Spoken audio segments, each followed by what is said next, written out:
Now an ignorant person does not understand that they can operate with their intellect. Mtu asiye na ufahamu, yani mtu asiye na maarifa ya kutosha, mara nyingi hawezi kuelewa kwamba anaweza kufanya kazi na kubadilisha maisha yake kwa kutumia uwezo wake wa kiakili.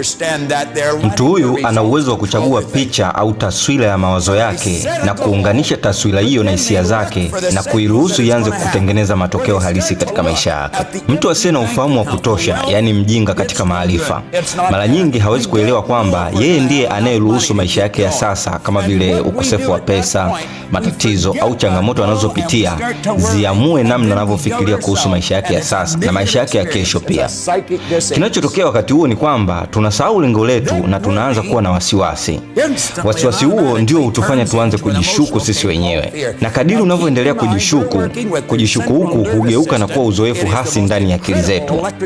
Hali hii inaweza kuwa kama ugonjwa wa kiakili ama changamoto ya kisaikolojia, ambapo mawazo hasi yanaanza kukutawala. Wasiwasi huu ambao unaingia akilini mwako haraka sana unaanza kubadilika na kuwa hali ya kihisia ambayo inaitwa hofu. Kumbuka, unafanya kazi kwa kutumia mfumo wa neva ya kati, Central Nervous System. Huu ni mfumo wa umeme wa ajabu sana kuliko mifumo yote katika ulimwengu. Na hii inaweza katokea chini ya milisekunde moja. Na kuna milisekunde 1000 ndani ya sekunde moja. Nishati hii tunaoita hofu, ambayo ni nishati hasi, mara nyingi hujitokeza kupitia njia inayopatikana kirahisi zaidi, ambayo ni mwili wa binadamu. Huonekana kama mtetemo hasi unaojionyesha katika hali ya wasiwasi mkubwa. Hata hivyo, si kweli kwamba wasiwasi wa kawaida ndio chanzo kikubwa, wala si hofu yenyewe ndio chanzo cha tatizo.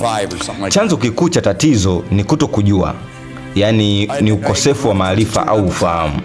Wengi wetu tunaogopa kukubali kwamba hatujui. Lakini ukweli ni kwamba kila mmoja wetu ana mambo ambayo hayajui.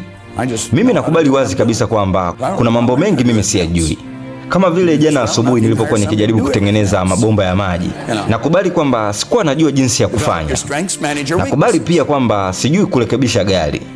Na ukweli ni kwamba mimi sijui mambo mengi, ila ninajua tu kufanya kile ninachokifahamu. Lakini pia sitaki kujifunza kufanya kila kitu.